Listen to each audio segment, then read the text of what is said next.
2부 세미나 행사를 시작하도록 하겠습니다. 1부 세미나에 네 분의 굉장히 귀중한 발표를 저희가 들었고요. 이번 세미나를 하면서 저희가 코로나 때문에 이런 오프라인 방식의 세미나를 하지 못하고 대부분 이제 온라인으로만 실시를 많이 했었었는데요. 이번에 이제 온라인하고 오프라인을 병행해서 이렇게 여러분들 이렇게 모시고 이런 장소에서 이렇게 세미나를 할 수 있게 된 게 굉장히 이제 의미가 있는 것 같습니다. 내년에는 좀 더 환경이 좋아져서 더 많은 분들을 현장에 모시고 또 말씀 나누고 이렇게 하는 그런 자리가 되면 좋겠다 하는 생각이 듭니다.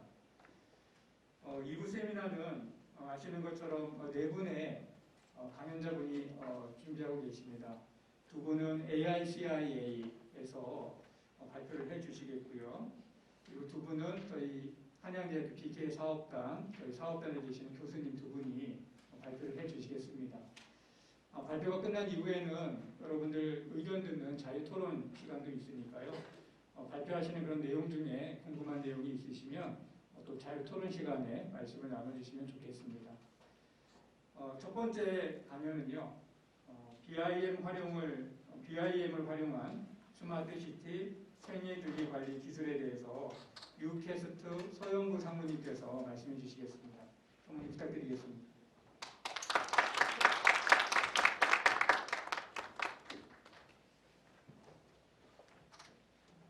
안녕하십니까. 오늘 발표를 맡게 된 유캐스트의 서영구라고 합니다. 네, 반갑습니다.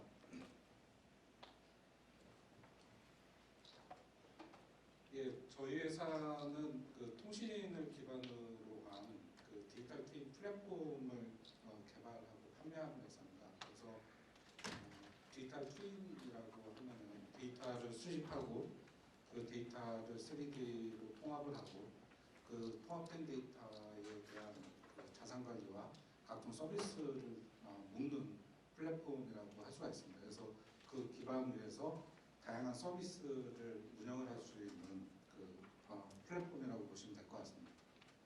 그래서 먼저 현재 글로벌 트렌드를 먼저 말씀을 드리면 4차 산업혁명이 지금 굉장히 대두되고 있는데요. 4차 산업혁명이라는 것은 스마트가 다 들어갑니다. 그러니까 스마트라는 건 결국 지능을 만든다는 거고 디지털 트랜스포메이션을 하고 아날로그 트랜스포메이션을 통해서 송세영 교수님도 계시지만 AI를 통한 운영 최적화를 만들고 그거를 다시 현실에 적용하는 기술이라고 볼 수가 있습니다. 그래서 그 기술의 핵심 플랫폼이 디지털 트윈이라고 볼 수가 있는데요. 디지털 트윈은 그러니까 현실과 가상을 데이터 기반으로 통합을 하고 디지털 쌍둥이를 만들어서 그 쌍둥이 기반 하에 분석을 하고 그 분석을 기반으로 해서 아날로그에 적용하는 기술이라고 볼 수가 있습니다. 그 AR은 이제 현실의 가상의 공간을 만들어서 그거를 접목을 통해서 유시보수나 다양한 곳에 쓸 수 있는 기술들이고요. 메타버스는 이제 가상의 공간에서 다양한 공간들의 캐릭터를 통해서 이제 어떤 재미와 사업을 영위하는 기술이라고 볼 수가 있습니다. 이 전체적인 트렌드에서 공통점은 뭐냐입니다. 공통점은 3D 공간과 데이터입니다. 그러니까 4차 산업이 됐든 아니면 디지털 트윈이 됐든 AR, 메타버스 모든 것이 3D 공간에서 이루어지고 있고 다 데이터를 기반으로 하고 있습니다. 그러니까 3D만 있다라고 하면은 그냥 면인 어떤 모양만 있는 거지 그게 실제 현장하고 접목을 시킬 수가 없기 때문에 항상 데이터가 따라오게끔 되어 있고요. 그 데이터를 기반으로 해서 분석을 하고 그 현실에 적용을 하는 형태로 지금 글로벌 트렌드가 진행이 되고 있습니다. 그래서 오전에 한우 CNB에서도 발표를 하셨는데, 그러니까 BIM에 대해서 간단하게 정의를 해드리면, 그러니까 기존의 설계를 2D에 오토캐드나 이런 것들을 진행을 하게 되는데요. 그 오토캐드 상에서는 그 데이터를 담을 수 있는 것들이 한계가 있습니다. 그래서 설계나 시공, 운영 유지 보수에서 발생하는 데이터들을 그 BIM의 형상과 속성 데이터로 집어넣어서 그 데이터를 통합을 하고 통합된 데이터를 기반으로 해서 건설 같은 경우에는 굉장히 많은 공정들이 있습니다. 그 공정에 계신 분들이 협업을 하고 그 공정에 계신 분들이 설계 협업, 시공에서는 공정 관리나 비용, 운영 유지 보수에 사용을 할 수 있게끔 하는 구조로 되어져 있고요. 그래서 이제 시각적 협업이나 그다음에 그 설계한 것들을 시공회사와 같이 프리컨스트럭션을 통해 가지고 시공성 검토를 하고 그다음에 속성 정보들을 볼 수가 있고 그거를 통해서 협업을 통해 가지고 시공 기간이라든가 비용을 줄일 수 있는 굉장히 좋은 툴이라고 보시면 될 것 같습니다. 그렇다라고 하면은 기존의 3D 데이터와 빔 데이터가 어떻게 다르냐 하면 그러니까 기존의 3D 데이터들은 형상만 가지고 있습니다. 그러니까 그 면이 창문이나 뭐 기둥이나 이런 것들이 그 소프트웨어적으로는 이게 창문인지 기둥인지 알 수가 없습니다. 근데 BIM 데이터는 속성 정보라는 것이 들어가서 소프트웨어적으로 이게 기둥인지 창문인지 이런 정보들을 통해서 다양한 분야에 활용할 수 있다는 게 기존의 3D 데이터와 빔 데이터가 다르다고 볼 수가 있습니다.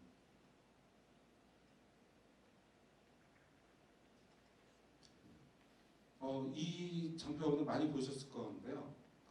건설 BIM을 가지고 활용할 수 있는 분야입니다. 그래서 BIM을 작성을 해서 3D 모델링을 만들고 그 3D 모델링을 기반으로 해서 공정을 작성을 하게 됩니다. 그래서 각각의 오브젝트를 그 공정과 각각의 오브젝트를 매핑을 시켜가지고 어떤 식으로 건축물이 건축이 되고 그다음에 현재 어느 시점에서 어디까지 공정이 이루어지는지를 볼 수 있는 게 이제 BIM 4D이고요. 이제 공정이 작성이 되면 그 각각의 액티비티와 비용을 묻게 됩니다. 그래서 어느 시점에 기성이 얼마가 나갈 거고 이런 비용들을 볼 수가 있고요. 근데 비용에 추가적으로 이제 6D 같은 경우에는 그 부재들을 어떻게 공급을 할 건지 어느 시점에 공급할 건지 그 서플라이 체인 매니지먼트를 통해 가지고 각각의 공기에 맞게끔 부재들이 원활하게 공급할 수 있는 관리를 하는 게 6D라고 합니다. 그래서 그 각각의 부재들이 공급이 되고 건물이 완공이 되게 되면 그 기반에서 운영 유지 보수를 담당하는 부분이 빔 7D라고 볼 수가 있습니다.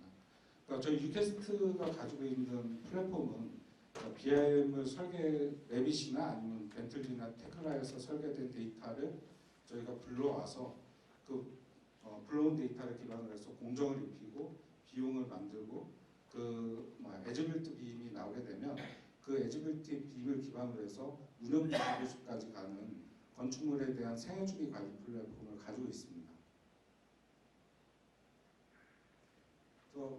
빔에 대한 정보 교환 프로세스입니다. 그러니까 기존의 정보 교환을 하려고 그러면 그 각각의 공정별로 각각 연락을 해서 데이터를 받고 공유하고 이런 이유들 때문에 그러니까 설계에 대한 시간이 길어지거나 시공에 대한 시간이 상당히 길어지게 됩니다. 근데 이제 BIM을 사용하게 되면 모든 정보를 BIM으로 통합을 할 수가 있어서 그러니까 각각의 공정에 계신 분들이 BIM으로 데이터를 집어넣게 되면 그 데이터를 다른 공정에 계신 분들이 불러서 쓸 수 있게끔 그렇게 진행이 되고 있고요. 그러니까 여기서 가장 큰 문제는 뭐냐면 지금 BIM 데이터가 상당히 크기 때문에 그 데이터를 불러오는 데 문제가 있습니다. 그래서 저희 유캐스트에서 개발을 한 플랫폼은 그러니까 서버 기반으로 데이터를 렌더링을 하고 그 렌더링된 데이터를 펌핑을 해서 단말에서 볼 수 있게끔 만들었습니다. 그 엔진을 통해서 저사양 단말기에서도 BIM 데이터를 보고 웹 기반으로 다양한 업무들을 수행을 할 수 있는 플랫폼을 지금 현재 개발한 상태입니다. 그래서 빔의 목적이 뭐냐? 그러니까 빔은 설계, 시공, 운영, 유지, 보수 단계에 계속 쓰이게 됩니다. 그래서 각각의 단계를 보면 설계 단계에 1달러의 비용이 들어간다고 하면 시공에는 한 20달러의 비용이 들어간다고 가정을 하고 그 운영유지보수에서는 한 60달러의 비용이 들어갑니다. 그래서 그 전체에 대한 건물에 대한 시공 비용에 비해서 운영유지보수 비용이 상당히 높게 됩니다. 그래서 BIM을 사용하는 목적은 설계 시공 중에 계속 쌓은 데이터를 기반으로 해서 운영유지보수를 할 목적으로 BIM을 사용한다고 볼 수가 있고요. 그러니까 설계 시공 중에서 BIM을 사용했을 때 비용을 줄일 수 있는 비용이 시공 비용의 한 10에서 20%까지 비용을 줄일 수 있다라는 데이터가 나와 있고요. 운영유지 보수 비용은 약 20%까지 줄일 수 있다라는 데이터가 현재 나와 있습니다. 그래서 BIM 같은 경우에는 지금 영국 같은 경우에는 2003년부터 법제화해서 BIM을 공공 프로젝트에 사용할 수 있게끔 되어져 있고 미국이나 유럽, 그다음에 동남아까지 BIM이 전반적으로 이제 확산이 되고 있는 추세인데요. 이제 가장 문제는 아까도 말씀드렸던 것처럼 BIM 데이터를 보는 데 있습니다. 그러니까 BIM 데이터가 상당히 크다 보니까 각각의 공정에 계신 분들이나 발주사나 시공사, 시엠사, 감리사들이 그 데이터를 봐야 되는데 그 데이터를 못 보다 보니까 BIM이 거의 10년 넘게, 15년 넘게 그 보급이 됐는데 활성화가 안 됐던 이유 중에 가장 큰 이유가 데이터를 효율적으로 볼 수 있는 플랫폼이 없다는 데 있습니다. 이제 그런 부분들을 지금 저희와 그 하늘CMB가 해결을 했고 이제 그거에 대한 활성화를 지금 이제 내년부터 진행할 예정입니다. 그래서 스마트 시티는 다양한 데이터를 기반으로 해서 그 공간에 데이터를 입히고 그 데이터 기반으로 해서 그 스마트 시티에 거주하는 사용자들이 다양한 서비스를 누릴 수 있고 또한 그 사용자가 그 서비스를 그러니까 서비스에 대한 소비도 하면서 그 플랫폼 기반으로 서비스를 다시 창출하는 형태의 플랫폼을 현재 가고 있습니다. 그래서 그런 스마트 시티를 만들 때 가장 중요한 것은 플랫폼인데요. 지금 메타버스라든가 디지털 트윈처럼 그 스마트 시티를 만들려고 하면 이제 어떤 공간이 필요합니다. 그 공간을 만들기 위해서는 가장 좋은 게 BIM이라는 툴이고요. 그 BIM 툴에 도시의 다양한 데이터들을 통합을 해서 서비스를 할 수 있게끔 진행을 하고 있습니다. 그래서 건설 단계별 BIM 모델 활용입니다. 그래서 스마트 시티를 기획을 할 때 가장 중요한 게 이제 그 도시에 대한 아이덴티티 성립하고 그 도시에 대한 부지 배치 계획이라든가 여러 가지 계획을 세우게 되는데요. 그때 이제 제일 처음 해야 될 게 GIS 베이스로 그 도시에 대한 부지 배치 계획이나 아니면 지하 시설물에 대한 계획 이런 것들을 BIM 기반으로 GIS와 연동을 해서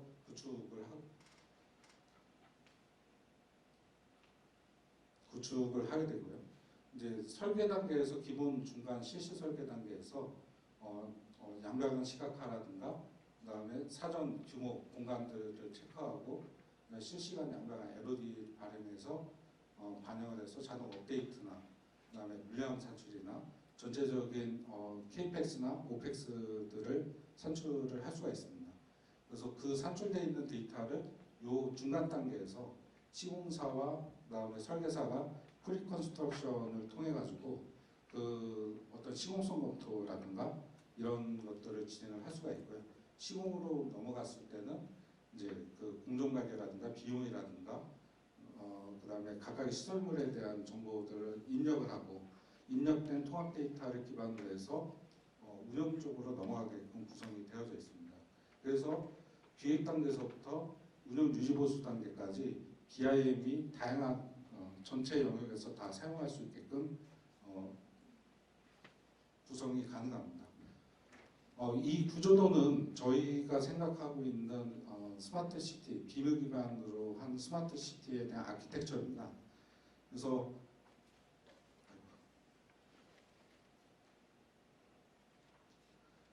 도시 시설물에 대한 센서라든가 방법이나 여러 가지 도시 데이터들이 디바이스 연계를 통해 가지고 들어오게 되면 이제 그 디바이스들을 관리하는 쪽에서 이제 뭐 태그 관리나 위치나 아니면은 데이터 관리를 하고 그 데이터들을 디지털 허브에 공간들하고 다 연동을 하게 됩니다. 그래서 어떤 시설물이 어느 위치에 있는지 거기에 대한 데이터 값과 알람에 대한 정보들을 다 매핑을 하고요.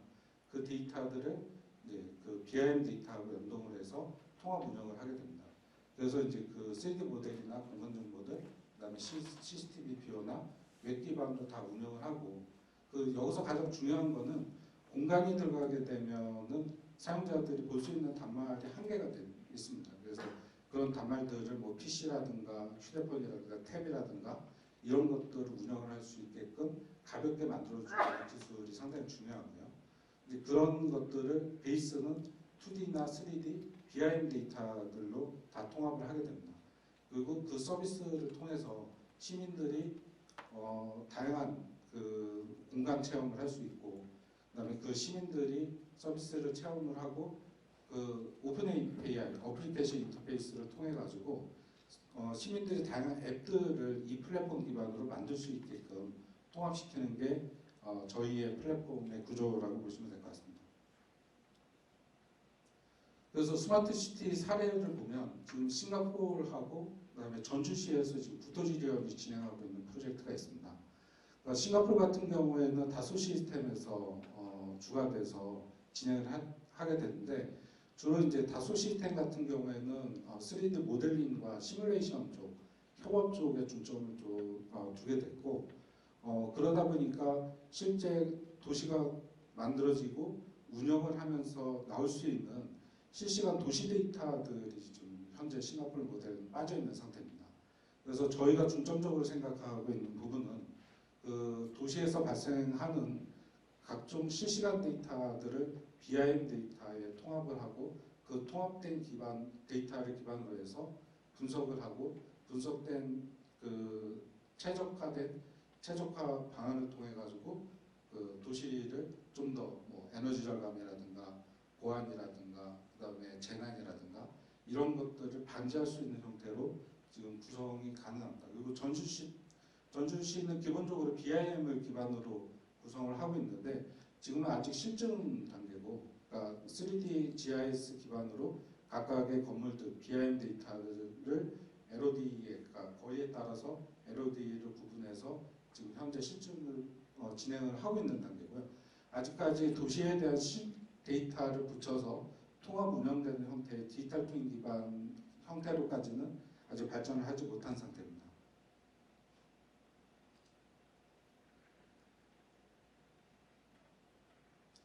그래서 이 데이터는 저희가 이제 국토교통부에서 나온 데이터인데요. 지금 건설 산업이 20년째 정체되어져 있고 현재 제조업의 절반 수준이라는 데이터가 나와 있습니다. 그래서 그러니까 이 데이터의 가장 큰 문제는 밑에 보시는 것처럼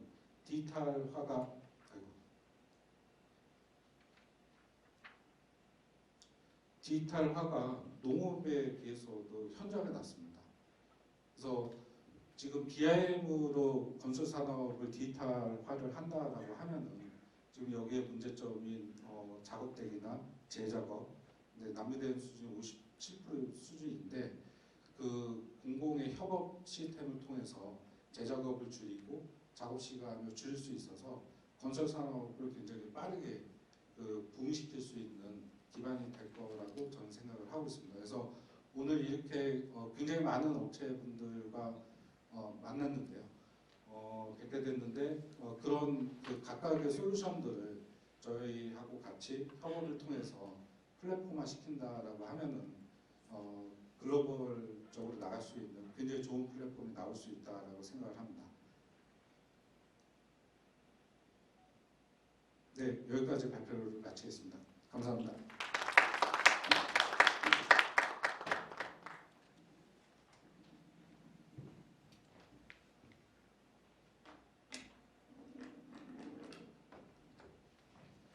예, 상무님 발표 잘 들었습니다. 그 건설 레벨에서뿐만 아니라 도시 레벨에서 우리가 BIM을 활용할 수 있는 다양한 어떤 내용들에 대해서 설명을 해주신 것 같습니다.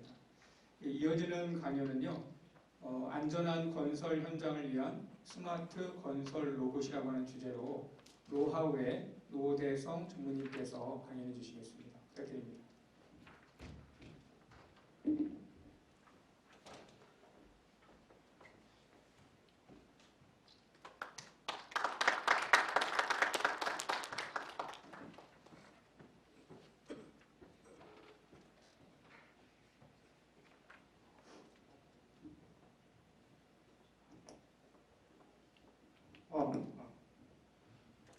안녕하십니까. 주식회사 로아우의 사업을 담당하고 있는 노대성 전무입니다.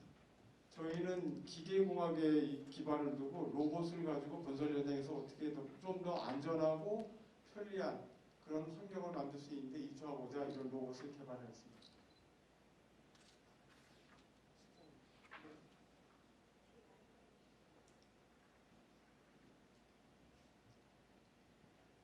그래서 보시다시피 현재 작업 같은 건설 작업에서 폐기하거나 아니면 저런 작업에서 여태까지는 작업자가 옆에 붙어 있다 보니까 굉장히 위험한 환경입니다. 근데 사실 최근에 이제 산업안전촉진법이 발행되면서 내년부터 실시되면서 이런 환경에서 재해가 발생하면은 매우 어려운 페널티를 받기 때문에 이런 이제 작업이 점점 어려워집니다. 현실적으로.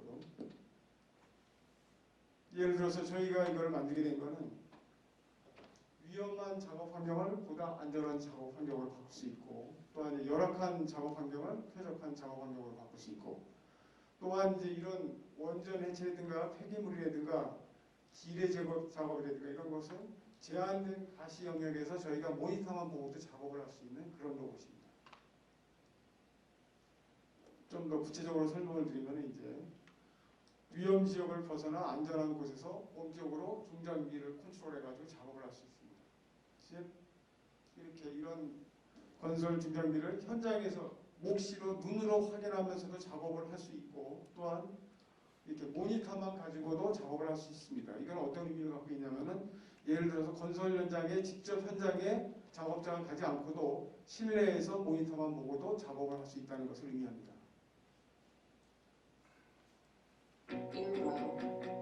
간단하게 저희 제품을 보여드리겠습니다.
상세히 설명드리면 기존에 있는 불착기에다가 저희가 한 2, 3분이면 장착이 가능합니다. 그래서 위험한 환경에서는 이걸 장착해서 원격으로 무인으로 조종을 하고 그 위험한 환경을 벗어나면은 다시 제거해서 정상적으로 사람이 유인 상태에서 작업을 할 수 있습니다.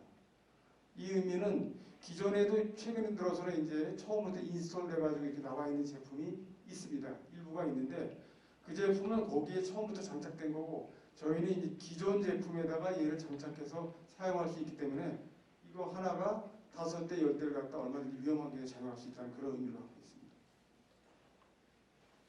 그래서 저희 로봇의 구조는 사람이 레버 타입에서 움직일 수 있는 레버를 갖다 이축으로 움직여주고 그 다음에 페달을 갖다 이축으로 움직여주고 그 다음에 조종기 원격을 통해 가지고 조종기를 컨트롤할 수 있습니다. 그래서 저희가 지금 제일 약한 부분, 취약한 부분은 통신거리입니다.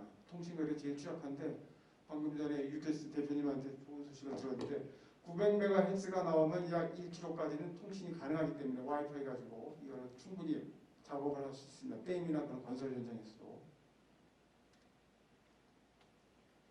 그래서 이제 추가 선택 사항이 있습니다. 뭐 실내에서 완전 실내에서 할 수 있고 또한 작업자가 똑같은 환경에서 캐빈에서 작업을 할 수 있게 이런 캐빈을 똑같이 만들어 놓고 캐빈 안에 들어가서 작업을 할 수가 있습니다. 그래서 제품은 위험지역, 그다음 조이스틱으로 구동되는 건설 작업 제품에 적용이 가능합니다. 이게 이제 제품의 특징이 되겠는데요. 락킹 구조 같은 경우는 이제 한 15초만 저희가 탈거할 수 있고 부착을 할 수 있고 그렇습니다. 매우 간편합니다. 제품에 대한 사양입니다. 굉장히 작습니다. 1.9kg, 2kg, 3kg 페달이 굉장히 가볍습니다. 메인 컨트롤러가 있고요. 원격 조종은 이제 현재 100m, 200m까지 안정적으로 통신할 수 있지만 900M대의 이제 칩이 이제 개발이 되면 약 1kg까지 작업을 할 수가 있습니다. 그래서 저희가 이제 이러한 옵션을 갖고 있습니다. 현장에서 너무 덥거나 뜨거울 때는 그늘에 앉아가지고 사실은 이렇게 파라솔 안에서 조종기를 가지고 컨트롤할 수 있고요. 또 하나는 이제 캐빈을 뒤에다 묶어가지고 싣고 다니면서 어디서든지 모니터만 보고 작업을 할 수 있고 또는 시뮬레이터를 가지고 실내에서도 작업을 할 수가 있습니다. 적용사를 한번 보시겠습니다. 남북 대결의 상징인 비무장지대 DMZ를 평화의 땅으로 탈바꿈시키려면 무엇보다 지뢰 제거가 필수입니다. 자연의 모습이 잘 보존되어 있는 DMZ에는 100만 개가 넘는 지뢰가 묻혀있는 것으로 알려져 있는데요. 이 위험천만한 제거 작업에 첨단 기술이 도입될 전망입니다. 서영석 기자입니다. 지뢰가 매설된 지역, 흙을 퍼내고 있는 굴삭기의 운전석이 텅 비어 있습니다. 내년 도입되는 5세대 이동통신 기술로 멀리서 실제 조종수가 운전석 안의 로봇을 원격 조종하고 있는 겁니다. 정부는 남과 북 사이 철길과 육로를 다시 잇고 비무장지대를 평화지대로 만드는 데 필수인 지뢰 제거에 최신 기술 도입을 검토하고 있습니다. DMZ 내에 지뢰 제거를 하는데 사람이 필요 없이 저희 노하우의 대표님 건물을 부수는 작업을 한다거나 또는 위험한 작업을 하는데 자칫하면 인명피해로 이어질 수도 있는 위험한 작업이지만 무인 기술이 도입되면 이런 걱정은 하지 않아도 됩니다.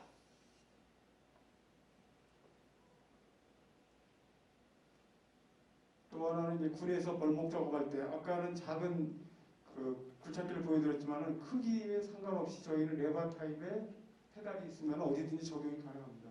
이걸 좀 더 확장해서 말씀드리면은 향후에 군에서도 똑같이 탱크라든가 장갑차에도 적용이 가능하다는 것을 의미합니다.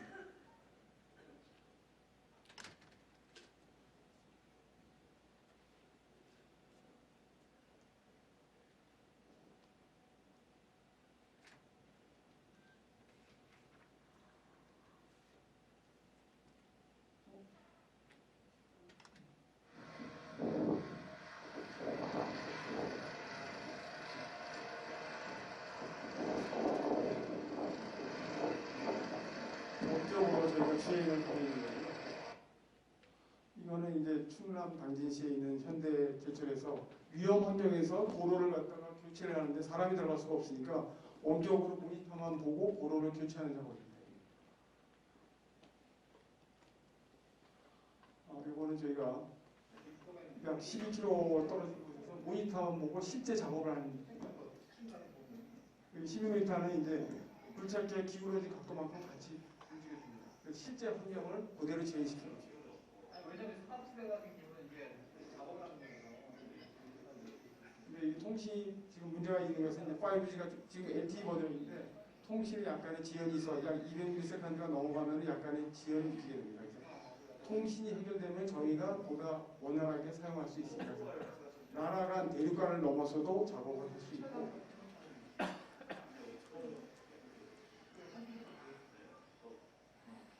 왜냐면 사실 그 시간에 반복되는 작업을 이제 사람이 하지 않고 로봇을 통해서 반복적인 작업을 할 수 있습니다. 그래서 이제 저희는 여태까지는 레버 타입에 집중해서 개발했는데 이제는 휠 타입은 핸들로 조작하는 모든 거에 대해서 이제 이거 적용하기 개발을 진행하고 있고요. 그러다 보면 이제 굴착기뿐만이 아니라 이와 같은 거에도 적용이 가능합니다. 모든 건설 중장비에 적용이 가능합니다. 그래서 이제 미래에는 저희가 5G와 증강현실 기반인 원격 작업으로 예를 들어서 모니터를 바라보면서 건설 현장에 있지 않고 사무실에서 작업이 가능하겠습니다. 나라를 떠나서 스마트 타워 크레인에서도 이제 굳이 사람이 올라갈 필요 없이 밑에서 지상에서 안전한 곳에서 모니터를 바라보면서 작업을 할 수 있게 타워 크레인도 그렇습니다. 그래서 저희가 최근에 또 군에 적용을 하고 있는 것이 군이 갖고 있는 굴착기 이런 중장비는 언제든지 유사시에는 이제 무기로 사용할 수 있기 때문에 이렇게 실시간으로 저희가 영상을 보면서 도시나 야전 지역의 기동 작전을 수행할 수가 있습니다. 또한 이것은 마찬가지로 굴착기뿐만이 아니라 예를 들어서 탱크라든가 또는 장갑차에도 바로 적용이 가능. 그래서 뭐 저희가 벤트커 한 15건 있고요. 그 다음에 저희가 최근에 이제 작년에 산업안전 혁신 대상을 받았습니다. 그래서 이상입니다. 감사합니다.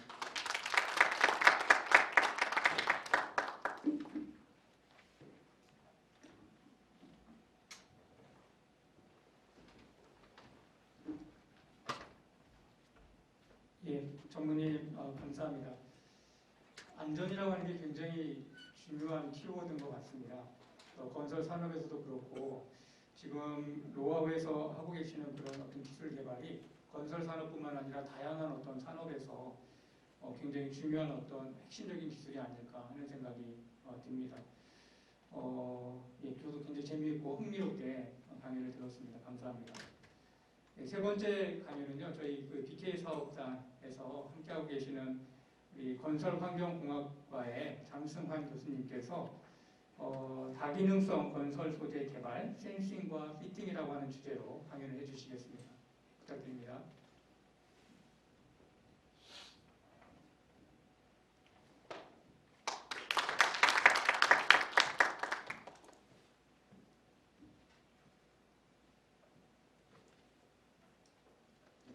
안녕하세요. 저는 건설환경공학과 장승환이라고 합니다. 금일 저희 연구실에서 연구하고 있는 주제 중에 센싱과 히팅 연구 사례를 간단하게 소개해드리도록 하겠습니다. 조금 다른 주제이긴 하지만 조금 관심 있게 봐주셨으면 감사하겠습니다. 네.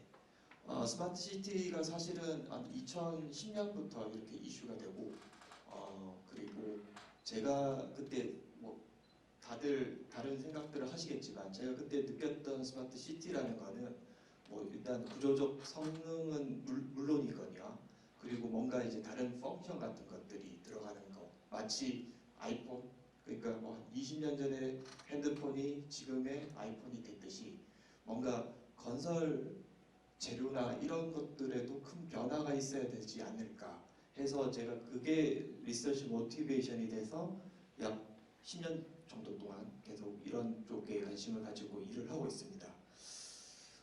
그래서 저희 연구실에서는 주로 스마트 인프라스트럭처 머티리얼이라고 해서 구조적 성능에 국한된 연구가 아니라 조금 더 어떤 펑션 같은 것들을 애딩 시키거나 조합을 할 수 있는 그런 것들에 대해서 관심을 가지고 있습니다.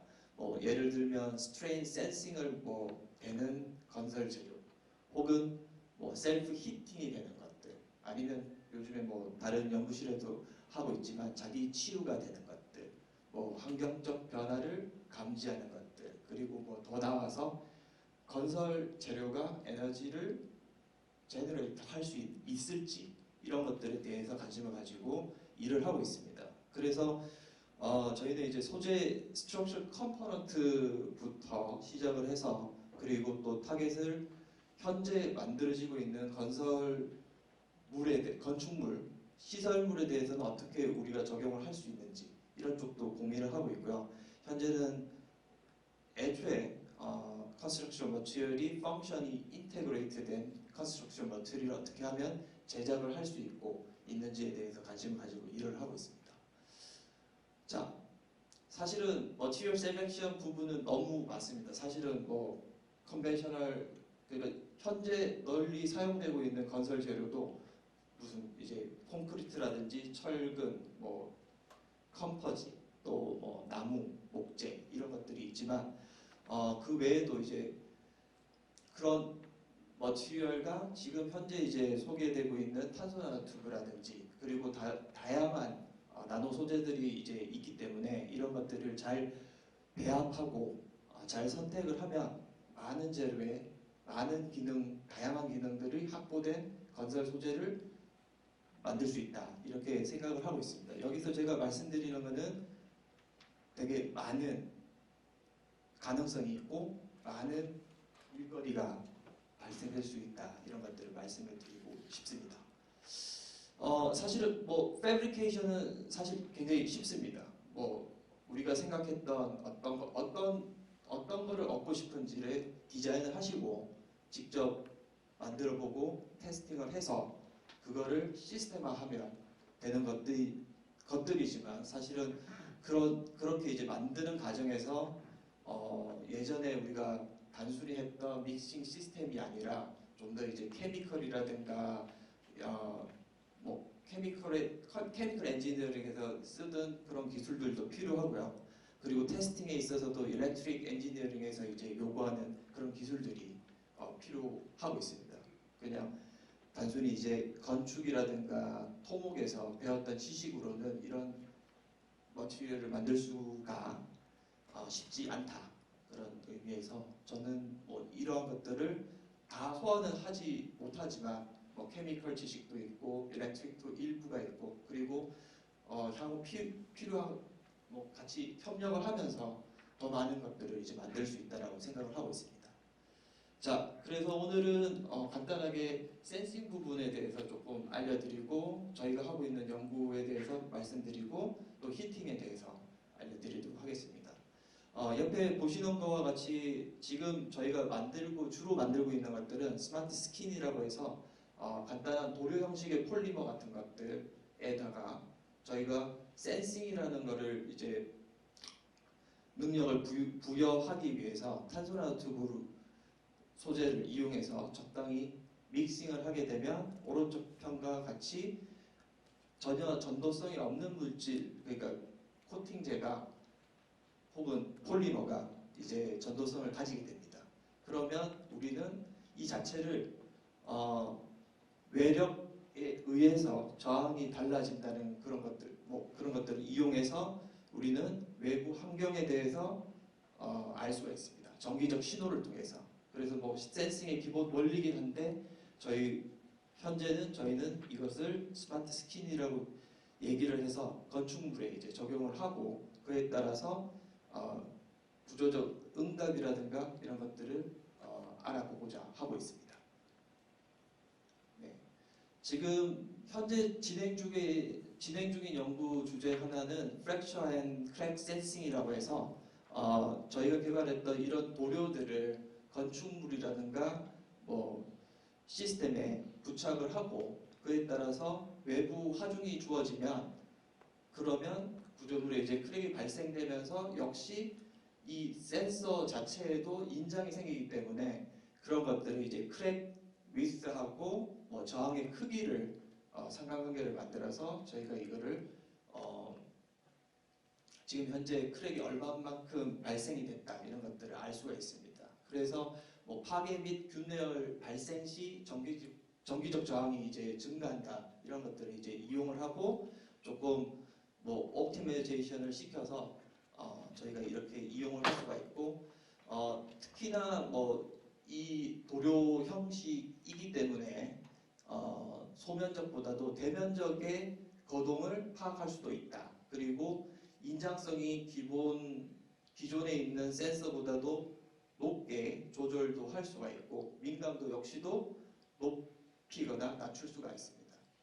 그런 특성을 가지고 있습니다. 향후 이 재료에 대해서는 개인적으로는 코팅제, RC 구조물 같은 경우에는 아무래도 이제 철근 부식을 막기 위해서 코팅을 주로 하는 것들이 있는데 만약에 이런 저희가 개발하고 있는 이런 것들을 이용을 하면 코팅제뿐만 아니라 변형도 잡을 수 있는 그렇게 쓸 수가 있고요. 그리고 구조물 유지 관리의 하나의 요소 기술로 활용할 수가 있을 것이라고 기대를 하고 있습니다. 그리고 같은 맥락이지만 역시 이제 임팩을 감지할 수 있는 센서로도 활용이 가능을 합니다. 그래서 적절히 저희가 현재 개발하고 있는 것들은 충격 시간이라든가 충격 양이라든가 충격 위치를 실시간으로 모니터링을 할 수 있는 요소 기술을 이제 가지고 있고요. 앞으로는 이런 것들이 특히 관심을 가지고 있는 것은 군사 시설물들, 전장 그런 만약에 전쟁 상황시라든가 아니면 폭발 하중이 있을 때 과연 실시간으로 어디서 어떻게 어느 부분에 폭발이 일어나는지 프레셔를 이제 알 수 있는 그런 것들로 이제 사용을 할 수가 있습니다. 마찬가지로 이제 사회 기반 시설 이런 쪽에도 유지 관리 용도로 사용을 할 수도 있습니다. 예. 자, 또 만약에 이제 스트레인을 저희가 이제 컨트롤을 픽스를 한다면 이 센서 같은 경우에는 이제 템퍼러처 센서의 용도로 사용이 가능합니다. 그래서 지금 현재 진흥원의 과제를 제가 수행 중인데 하나는 도로 표면에 코팅을 함으로써 정확하게 그 도로 표면에서의 결빙 온도를 측정하는 것. 그럼으로써 정확한 위치에 블랙아이스가 일어났는지 안 일어났는지를 이제 판별할 수 있는 용도로도 쓸 수가 있습니다. 그래서 오른쪽 그림을 보시면 저희가 임의로 이제 어떤 플레이트에 준비를 하고 코팅을 하고 한쪽 부위에 이제 북부적인 이제 부위에 저희가 의도적으로 이제 온도를 낮췄을 때 여기서 보시는 것과 같이 저희가 준비한 이제 코팅제가 저항이 이제 온도가 증가함에 따라서 저항도 같이 증가하는 것 이런 것들을 이용함으로써 정확한 위치를 이제 온도의 범위를 알 수가 있다. 그래서 향후에는 이제 도로뿐만 아니라 파이프라든가 그리고 LPG 탱크 같은 온도 관리가 필요한 곳에도 도료 형식으로 이런 식으로 이제 적용도 가능하다. 이런 것들도 있습니다. 자, 그리고 플레이 좀 눌러주시겠어요? 현재는 이거를 이제 멀티 센싱 시스템이라고 해서 방금 전에 거는 이제 하나의 컴포넌트에 치중을 했었는데 지금은 이제 센싱 자체를 이제 다중 시스템으로 이제 이용을 해서 확장 중에 있고요. 이거는 만약에 제가 관심이 있는 부분은 현재 실시간 어떤 주택 스마트 플로우라고 이제 얘기를 하면 플로우에 이제 적용을 하면 실시간 움직임을 감지할 수도 있고 그리고 이상 징후도 이제 트랙이 가능한 이런 시스템도 이제 확장을 할 수 있다. 그래서 개인적으로는 제가 관심 있는 분야는 독거노인이라든가 노약자들의 그 행동 패턴을 감지하거나 이제 컬렉트 할 수 있는 것들 이쪽에도 관심이 있고 조금 더 확장을 하게 되면 지하철이라든가 박물관의 밀집도라든가 혹은 그런 정보를 우리가 알면서 통제가 가능할 수 있게끔 시스템화하는 쪽에도 관심을 가지고 있습니다.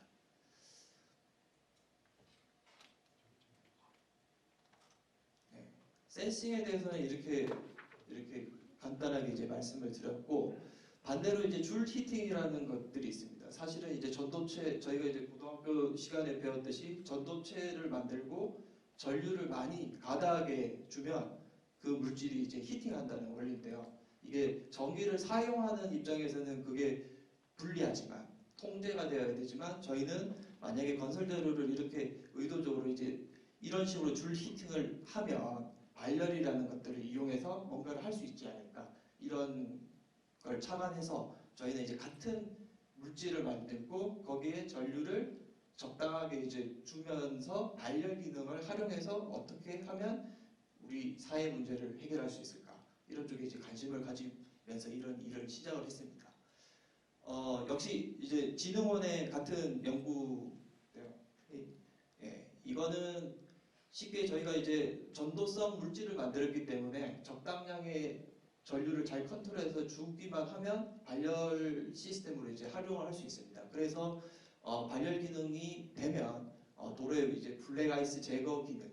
왜냐하면 지금 현재 뭐 전 세계에서 가장 많이 쓰고 있는 것들은 이제 솔트 베이스 된 그런 것들인데 이게 차량 부식이라든가 도로에도 안 좋고 그렇기 때문에 이제 이런 것들이 이제 만약에 활용을 하면 최대한 전체 도로는 커버 못하겠지만 아무래도 블랙아이스 상습 발생 지역, 뭐 터널이라든지 지하도 그리고 제가 관심 있는 부분은 비행기 활주로 같은 부분도 그쪽도 이제 굉장히 다량의 케미컬을 많이 사용해서 쓰지만 효율성 낮고 비용 많이 드는데 이런 쪽에도 이렇게 이용할 수 있지 않을까 해서 이런 연구도 진행을 하고 있고요. 마지막으로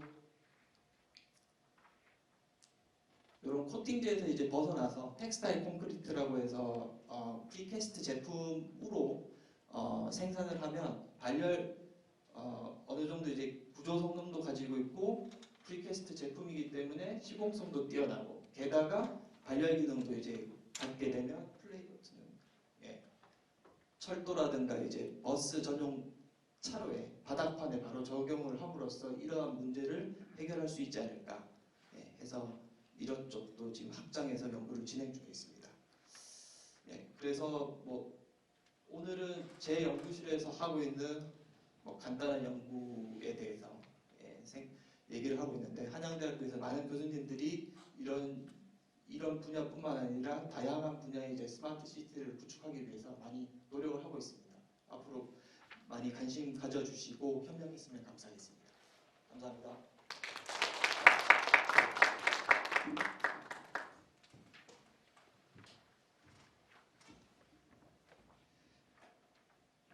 예, 상승환 선생님 굉장히 흥미로운 강연이었던 것 같습니다. 어떻게 보면은 뭐라고 할까요?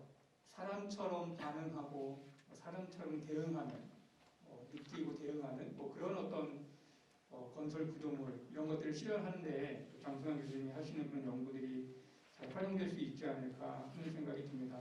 많은 산업 분야에서 생체 모사 기술이라고 해서 다양한 기술들이 활용이 되는데 하고 계시는 연구들이 건설물의 어떤 유지 관리라든가 또 에너지를 절약하는 것이 아니라 필요한 부분에는 또 적절히 사용해서 반대로 에너지를 세이빙하거나 또 절약하는 측면에서도 이 관련된 기술들이 좀 활발하게 응용될 수 있지 않을까 하는 그런 생각을 해봤습니다. 예. 그리고 오늘 마지막 강연이 되겠는데요. 도시 공간 정보 활용과 디지털 트윈이라고 하는 주제로 한양대학교 건축학부 김한용 교수님께서 강연해 주시겠습니다. 부탁드립니다.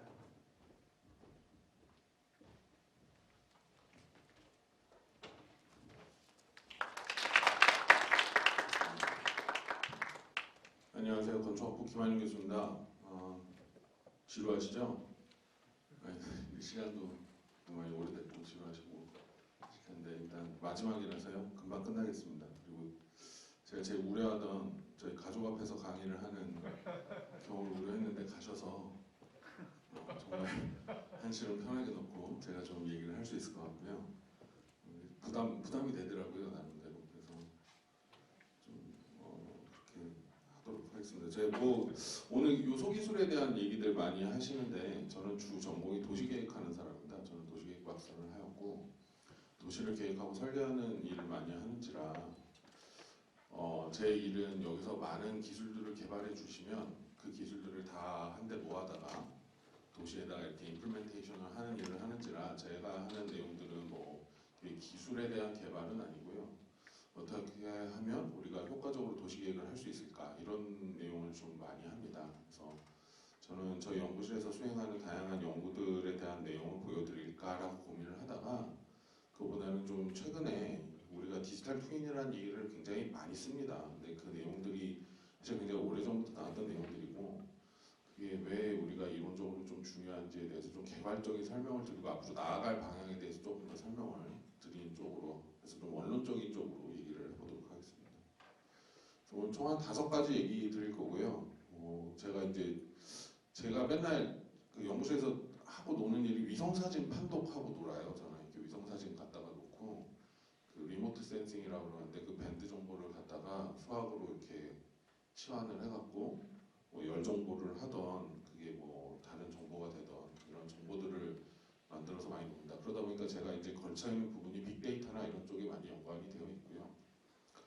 그러다 보니 자연스럽게 GIS나 BIM 쪽이 제 전문 분야가 되어버렸습니다. 그래서 그런 뭐 빅데이터에 대한 얘기 좀 드리고 관련돼서 뭐 GIS나 BIM 얘기를 말씀드리고 최근에 나오는 디지털 트윈 아까 유캐스트 쪽에서도 말씀을 해주셨는데 그분에 대한 얘기도 말씀드리면서 간단하게 끝내도록 하겠습니다. 4차 산업혁명 오늘 많이 들으셨죠? 아마 나오신 분들마다 다 4차 산업혁명 한 것 같은데 근데 되게 재밌는 건 저는 4차 산업혁명과 스마트 시티를 저희가 굉장히 많이 쓰는데 그 누구도 정확한 실체에 대해서 얘기할 수 있는 사람은 잘 없는 것 같아요. 제가 보면은. 그리고 심지어 4차 산업혁명이 아직 무언지도 잘 모르는 상황에서 벌써 되게 오래된 단어가 된 것처럼 느껴져갖고 그게 저는 조금 약간 우려스러운 부분이기는 하고요.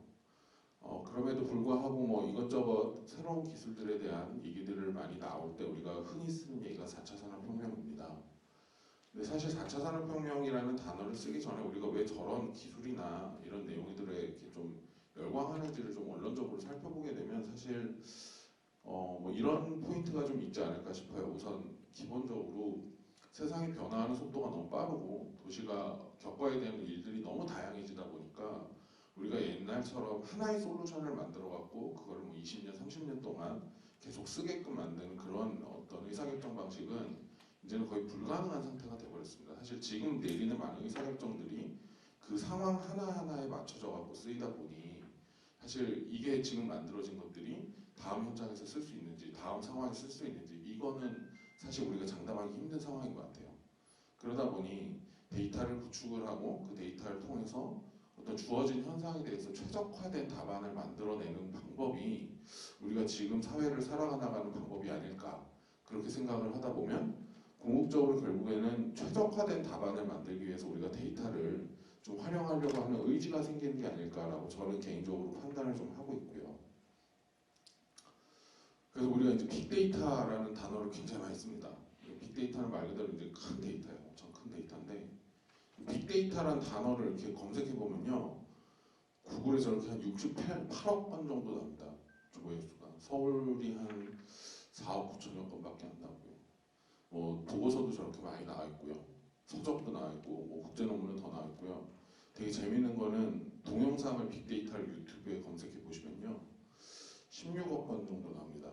같은 빛이 BTS 동영상보다 많습니다. 빅데이터 동영상이 훨씬 많아요. 그래서 뭐 하나 중요한 거는 관심이 많다는 얘기죠. 빅데이터에 대해서. 뭐 빅이 됐던 스몰이 됐던 어쨌든 데이터에 대한 내용들은 우리가 굉장히 관심을 갖고 최근에 많은 얘기를 하고 있습니다. 여기 계신 분들도 오늘 사실 내용의 본질을 다 뜯어보면 데이터의 활용에 대한 말씀을 계속 해주고 계시는 거거든요. 사실. 그래서 궁금한 건 왜죠? 왜? 대체 왜 그럴까? 우리는 왜 그렇게 데이터를 이렇게 선호하는 것일까라고 보면 아까 말씀드렸다시피 이제 도시가 급격하게 변화하다 보니까 유저에 대한 좀 이해를 도모하려는 측면이 굉장히 큽니다. 예전처럼 어떤 탑다운 방식의 하이어리키를 갖고 의사결정을 만들게 되면 실수요자를 반영하지 못하고 실수요자의 의견들이 반영이 되지 않는 채로 만들어진 도시가 지금 우리가 살고 있는 이 도시거든요. 사실 많은 시행착오를 겪었고 앞으로 사실은 더 많은 시행착오를 겪어야 될 것입니다. 우리는. 근데 그런 어떤 시행착오를 줄이고자 좀 노력을 해보는 입장에서 보면은 데이터를 얻어서 그 데이터를 통한 사용자를 이해를 해서 보다 좀 우리가 포괄적으로 도시를 모두가 참여할 수 있는 도시를 만드는 게 좀 우리가 추구하는 방향이 아닐까. 그래서 도시계획에서는 굉장히 요즘 많이 쓰는 것 중에 하나가 시민참여형 도시계획이라는 표현을 많이 쓰거든요. 그래서 뭐 한 번쯤 들어보셨을 거예요. 요즘에 이제 지자체에서 굉장히 많이 하는 것 중에 하나가 시민 참여형 뭐 예산 협의회 이런 거 많이 하십니다. 그래서 시가 지자체가 기초지자체가 이제 예산을 쓰실 때 시민을 참여해서 의견을 받아들이고 그 의견에 대한 내용들을 굉장히 많이 조율을 하거든요. 근데 그게 사실 우리가 데이터라는 관점을 쓰게 되면 굉장히 좀 컨비니언트하게 이룰 수 있는 측면들이 분명하게 존재합니다.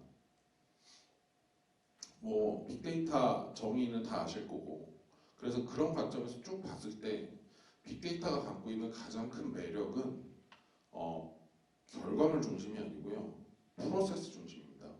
과정을 중심으로 해서 과정이 중간에 변화했을 때 유동적으로 대처할 수 있는 프로세스 중심의 어떤 정답이 아닌 모범 답안을 찾아나가는 과정이 우리가 데이터를 쓰려고 하는 가장 큰 이유라고 저는 생각을 하고, 그렇기 때문에 그 데이터를 구축하는 과정, 만들어가는 과정, 그 다음에 그걸 적용하는 과정에 있어서 제 개인적으로 굉장히 관심을 갖고 연구를 많이 하고 있습니다, 지금.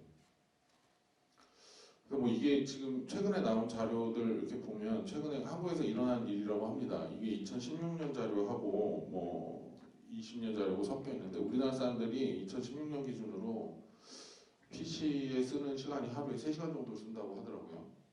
그리고 모바일 폰에 한 2시간 정도 쓰고요. 저 5시간 중에 1시간 정도는 SNS를 한다고 합니다, 우리나라 사람들이. 2016년 기준이니까 지금 더 하시겠죠? 그죠? 더 하실 거예요. 여기 대부분의 분들이 아마 주무시기 전까지 유튜브 보시다가 주무실 건데, 아마 그게 일상생활이 돼버렸습니다, 이제. 제가 요즘에 대학 교수를 하면서 가장 놀라는 것 중에 하나가 학생들에게 스마트 시티를 찾아와봐. 그럼 스마트 시티를 학생들이 어디다 찾을 것 같으세요? 검색을? 구글이나 이제 보통 한국 사람은 네이버 많이 생각하죠. 거기 조금 발전되면 구글을 하시죠. 근데 그죠? 구글과 네이버가 아니고요, 유튜브를 찾아봅니다, 요즘 학생들은. 그럼 유튜브에 동영상이 다 올라와 있어요. 그래서 그거를 학습을 하게 돼요. 그래서 유튜브가 정말 무서운 존재이긴 한데, 보게 되면은 유튜브를 보면 2020년 기준으로 인터넷에 1분 동안 이 유튜브가 한 470만 건 정도 비디오가 노출이 된다고 해요. 전 세계적으로. 그러니까 엄청나게 많은 데이터가 올라오고 생산되고 봐지고 소비되고 재생산되고, 이 과정이 지금 우리가 이렇게 PPT를 바라보고 있는 이 시점에서도 굉장히 많이 일어나고 있습니다. 지금 현재. 2012년 결과인데 제가 다음 장에 최근 결과 보여드리겠지만, 2012년에 뭐 사스라는 이제 통계 회사입니다. 통계 스태티스틱스 소프트웨어 만드는 회사인데, 그 회사에서 분석한 결과에 따르면 전 세계적으로 2.8 제타바이트의 데이터가 있는데, 1제타바이트가 한 10억 테라 정도 되니까요. 한 28억 테라 정도의 데이터가 있고요. 그 중에 쓸 수 있는 데이터가 한 3분의 1 정도 된다고 얘기를 합니다. 그리고 지금 현재 기술로 우리가 분석할 수 있는, 저 데이터를 갖고 분석할 수 있는 거는 1% 미만이라고 봐지고요. 그러니까 바꿔서 얘기하면 이제 데이터를 활용을 한다라는 이 얘기는 우리한테 선택은 아닌 것 같아요. 이제 안 할래, 난 데이터 안 쓸 거야, 이렇게는 살아남을 수 없고요.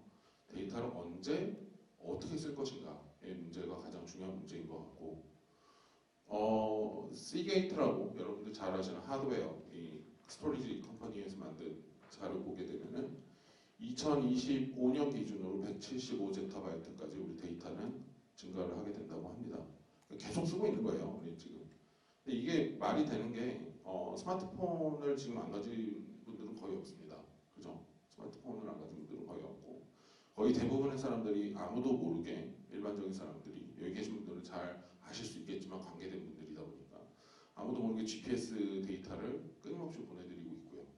이메일 관련된 데이터들, SNS에 관련된 데이터들은 끊임없이 온라인에 레코딩이 되고 있고, 그 부분은 우리가 사실은 이제는 좀 보안이나 어떤 윤리 이런 측면이 굉장히 무뎌질 정도로 굉장히 많이 일어나고 있는 상황들입니다. 그래서 이 데이터들을 활용한 사례들을 보면, 뭐 UPS 사례는 너무 많이 아실 거니까 간단하게 설명드리면, UPS는 글로벌 로지스틱스 그러니까 유통 회사이고, 그들이 여지껏 쌓았던 많은 이제 데이터들을 바탕으로 해서 오라이언이라는 본인들의 내비게이션 시스템, 자체 내비게이션 시스템을 만듭니다. 그래서 UPS는 지금 저걸 쓰고 있고요. 저걸 통해 갖고 옵티마이제이션을 했죠. 최적화를 했죠. 아까 말씀드린 대로 주어진 상황에 최적화, 딜리버리를 하는 데 있어서 최적화를 통해서 1년에 한 3천만 불 정도의 돈을 세이빙을 했다고 하고요. UPS는 뭐 이 데이터를 통해서 도출한 것 중에 하나가 트럭 보면 UPS 트럭 보면 운전석이 오른쪽에 있어요. 그러니까 우리나라 같은 경우에 오른쪽에 있고 영국 같은 경우에 왼쪽에 있습니다. 왜 그런지 아세요 혹시? UPS 우리나라에서 그 운전석이 왜 오른쪽에 있는지. 좌회전을 해야 되면 좌회전 신호를 받는 대기 시간이 걸리잖아요. 그래서 UPS는 무조건 우회전만 합니다. 차가. 그래서 우회전을 용이하게 하고 빨리 내리라고 좌석 오른쪽에 갖다 놨어요. 다. 그게 UPS의 전략이기도 하고 본인들이 데이터를 파악해봤더니 좌회전할 때 사고가 제일 많이 난답니다. 딜리버리를 하는 경우에 있어서. 그 좌회전 신호를 받기 위해서 급박하게 하더라고요. 그런 것들을 분석을 해갖고 내비게이션에서 적용을 한 거고요. 뭐 제가 아는 도시계획 중에 뭐 굉장히 유명한 사례인데 뉴욕에 가면 타임스퀘어라고 있죠. 사람 다 사진 찍고 얼마 전에 비빔밥 광고도 하고 한국도 하고 저희가 이제 삼성하고는 계속 붙어 있고 이제 유명한 곳인데 뉴욕시가 몇 가지 실험을 했습니다. 너무 이제 그 타임스퀘어 앞에 차가 너무 많이 막히니까 관광객들의 민원이나 이런 것들이 너무 많이 들어오는 거예요 시민들한테. 그래서 여기를 어떻게 개선을 해볼까 하다가 이제 뉴욕시의 택시는 뉴욕시에서 관리를 하니까 뉴욕시 택시들의 GPS를 다 찍어갖고 혼잡 통행 시간대에 어디를 주로 가는 것인가를 파악을 해봤더니 저렇게 점으로 나오더라고요. 그래서 저 점 데이터, 포인트 데이터를 기반으로 해갖고 처음에는 택시를 더 배치를 했어요. 몰리는 시간대에 사람들한테 컨비니언트하게 이제 편리하게 쓰라고. 그랬더니 교통체증이 더 늘어나더라. 그래서 두 번째로 한 짓이 택시를 아예 빼버렸습니다. 그 혼잡 시간대에 타임스퀘어 앞에 택시를 아예 강제로 빼버렸어요. 배차를 안 해버렸습니다. 그래서 지금의 보행자 전용 직구가 생기게 된 계기입니다. 사실. 제가 한 연구는 뭐 요거 관련돼서 연구는 지하철 7호선 데이터를 제가 받아갖고 철도기술연구원에서 같이 이제 수행을 한 건데 4월 25일부터 2019년 4월 25일 29일 저 동안에 쓴 데이터를 이제 다 받았어요. 한 250만 건 정도 되는 데이터를 다 받아서 우리나라는 잘 아시겠지만 환승 시스템이 되게 잘 돼 있어서 버스 찍으시고 카드 찍고 나가서 카드 찍으시잖아요. 그래서 OD가 다 나와요. 여러분들 그 대중교통 쓰시면 OD가 다 나오고 요즘엔 심지어 그 PM이라고 하는 퍼스널 모빌리티라고 해서 그 카카오 자전거나 뭐라 그러죠? 이 스쿠터라 그러나? 전동 스쿠터 타시는 것까지 다 트랙이 됩니다. 그러니까 옛날에 교통계획에서 가장 블랙박스가 엔드마일이었거든요. 사람들이 버스에서 내려서 과연 집까지 어떻게 가는가. 이 엔드마일이 사실 블랙박스였어요. 저희한테는 절대 알려지지 않은 교통계획이었는데 이제는 그 엔드마일까지 추적이 됩니다. 저희가 받은 거 보면 엔드마일 자료 바로 전까지 버스, 지하철, 버스 요거에 대한 자료를 다 받았고요. 그래서 7호선에 관련된 모든 걸 저희가 다 이제 봤습니다. 그때 이제 뭐 통계 소프트웨어 뭐 R이나 파이썬 써갖고서는 자료가 200만 건이 넘어가면 엑셀이나 액세스 같은 거로는 열리지가 않습니다. 아예. 그래서 굉장히 라이트하게 운영을 하기 위해서 코딩 프로그램들을 사용했고, 그래서 저희가 저걸 한 이유는 뭐냐면 이제 지하철 노선 7호선에 익스프레스 레인을 내야 되는데 이제 급행이라고 하는 걸 내야 되는데 과연 주로 어느 역에서 승하차가 일어나는지 어디에 수요가 가장 많이 발생하는지를 저희가 파악을 하기 위해서 그 역들을 조사를 했고 주요 15개 역을 저희가 이제 추출해냈고요. 그다음에 그걸 기반으로 해서 15개 역에서 사람들이 과연 얼마만큼 더 버스를 타고 가는지, 얼마만큼 버스를 타고 오는지, 그럼 그 버스 노선들이 어떻게 시간대가 구축이 돼 있는지, 통행 시간대, 그리고 급행을 놓게 된다면 버스에서 내려서 지하철역에서 승차장까지 걸어오는 시간을 계산했을 때 대략 몇 분 간격으로 배치를 해야 되는지를 실질적인 운행 데이터를 가져다가 놓고 만들었습니다. 그래서 철도기술연구원에서 7호선 지금 급행 라인을 운행을 하고 계시고요. 저 데이터를 바탕으로. 뭐 그렇습니다. 근데 뭐 이 모든 내용이 사실은 도시계획 쪽으로 이렇게 탁 넘어오게 되면 두 가지가 굉장히 이제 이슈가 돼요. 하나는 이제 데이터의 핸들링, 제가 말씀드렸던 핸들링에 대한 부분이 예상이 되실 거고, 두 번째는 저희 쪽으로 딱 넘어오는 순간 위치가 중요해집니다. 도시에서는 장소가 없이는 이 데이터를 쓸 수가 없어요. 떠다니는 데이터, 이제 제가 좀 이따 BIM과 GIS 얘기를 또 하겠지만 뭐 많은 분들이 하셔서 저는 굉장히 간단하게 할 겁니다. 근데 BIM과 GIS가 충돌이 나는 이유는 GIS는 코디네이트 시스템을 쓰고 좌표계를 쓰고 BIM은 IFC를 쓰기 때문에 거기서 충돌이 되는 거거든요, 사실. 근데 그러니까 도시로 오게 되면은 좌표가 없이는 저희는 일을 할 수가 없어요, 기본적으로. 그러다 보니 GIS가 굉장히 중요하고 가장 핵심적인 어떤 툴이 되어집니다. 그래서 GIS를 조금 살펴보게 되면 사실 GIS 얘기가 갑자기 뜬금없이 하지만 이게 결국은 디지털 트윈하고 연결되는 내용이기 때문에 그러니까 GIS를 저희가 볼 때 한 세 가지 정도로 봅니다. 첫 번째는 이제 굉장히 기초적인 수단으로서의 GIS. 이거는 이미 지나갔고요. 이제 안 씁니다. 옛날에 여기 계셨던 분들이 학창 시절에 그 지적과가 갖고 지적도 띄면 이렇게 종이에 나오는 지도 있죠. 그게 이제 아주 기초 단계의 GIS고요. 두 번째 단계는 여기 이제 조금 여기 데이터가 추가가 되면서 초기 GIS, 지금 우리가 아는 컴퓨팅 GIS의 초기 단계가 됩니다. 그리고 세 번째가 이제 지금 요즘 쓰고 있는 의사소통으로서의 어떤 GIS고요. 요게 이제 아마 최근에는 가장 이제 핫한 이슈가 되지 않을까 싶고요.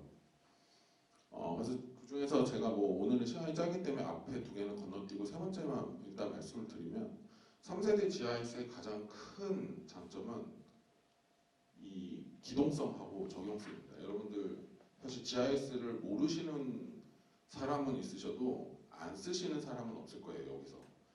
왜냐하면 내비게이션 시스템은 다 쓰시잖아요. 여러분들 보시면 차량용 내비게이션이든 핸드폰 내비게이션이든 다 쓰시는데 전부 다 기본적으로 GIS를 기반으로 하는 시스템들입니다. 바꿔서 얘기하면 우리가 이만한 스마트폰 하나에다가 GIS를 운영할 수 있을 정도로 이제 라이트해졌어요. 옛날에 GIS는 막 엄청난 뭐 그 워크스테이션 그 컴퓨터가 와갖고 가동을 해야 겨우 파일 하나가 돌아가는 셈이었는데 이제는 타블렛 PC만 있어도 웬만한 GIS 파일이 다 돌아갑니다. 내비게이션을 보면 딱 아실 수 있고요. 그러다 보니까 이제 이 GIS라는 이 분야가 굉장히 많이 범용성이 확보가 되면서 다른 쪽하고 콜라보레이션이 될 수 있게끔 되는 그런 계기가 생깁니다. 그 중에서 이제 하나 뭐 좀 예를 들면 사실은 우리가 지금은 디지털 트윈이라는 단어를 굉장히 흔하게 쓰지만 디지털 트윈이라는 단어를 우리가 이렇게 범용적으로 쓰기 이전에는 사실은 이거는 어반 시뮬레이션이라는 단어를 굉장히 저희가 많이 썼어요, 도시계획 분야에서는. 그래서 그 중에서 제일 큰 게 이제 뭐냐면 저희가 제일 많이 하는 일, 제가 소위 얘기하면 총괄계획과나 이런 걸 하면서 제일 많이 하는 일이 토지 이용 계획을 저희가 짜거든요, 도시계획에서는. 근데 토지 이용 계획이라는 게 사실 굉장히 자기적인 작업이잖아요. 제가 여기는 주거, 여기는 상업, 여기는 업무, 여기는 교통 이렇게 갈 거야 라고 해버리고 끝나버립니다, 사실. 그리고 한번 토지 이용 계획은 수립을 하는 순간 100년, 200년, 물론 이제 도시계획위원회를 통하면은 바뀌기는 하지만 굉장히 오래 갑니다. 그러다 보니까 저희가 궁극적으로 갖고 있었던 건 질문이 이거예요. 이게 맞나? 지금 내린 이 의사결정이 맞을 것인가? 과연 이 토지를 이렇게 쓰는 게 맞는 것인가에 대한 굉장히 큰 의심이 있었고 그걸 해결하기 위해서 GIS에서는 사실은 디지털 트윈이라는 이 단어가 쓰이기 이전부터 굉장히 많은 고민을 해왔었습니다. 그래서 그거에 해당되는 어떤 시나리오 360이나 시나리오 뭐 이런 건데 이건 좀 중간으로 넘겨봐 주실래요? 이건 GIS의 프리 익스텐션이고요. 뭘 해주냐면 토지 이용 계획을 정한 상태에서 토지 이용의 쓰임을 바꾸면 그거에 해당되는 예를 들어서 직업 창출의 개수, 고용 유발 효과, 뭐 생산 유발 효과 이런 것들을 자체적으로 계산을 다 해줘갖고서는 만들어주는 소프트웨어입니다. 이게 사실은 엄밀히 따지면 우리가 지금 부르는 디지털 트윈이라고 하는 거의 가장 초창기 버전이라고 볼 수 있고요. 저걸 통해서 우리는 궁극적으로 원하는 게 그냥 단순히 카피를 하는 게 아니고 저 카피된 정보를 활용을 해서 우리가 어떻게 대비를 할 것인가, 어떤 시뮬레이션을 할 것인가에 대한 내용이었고 이게 최근에 360, 그러니까 커뮤니티 360으로 돼서 이게 3D로 변환이 되게 됩니다. 이게 10년 전 얘기예요. 지금 10년 전에 이런 내용들이 나왔고요. 얘네는 이제 용적률과 건폐율까지 적용을 해서 모델링을 3차원으로 돌려갖고 디자이너나 또는 계획가나 플래너나 엔지니어나 이런 사람들이 의사결정을 내리는 그 과정에서 이 인풋들이 어떻게 아웃풋으로 형성이 될 것인가 라는 얘기들을 10년 전부터 다뤄왔었고요.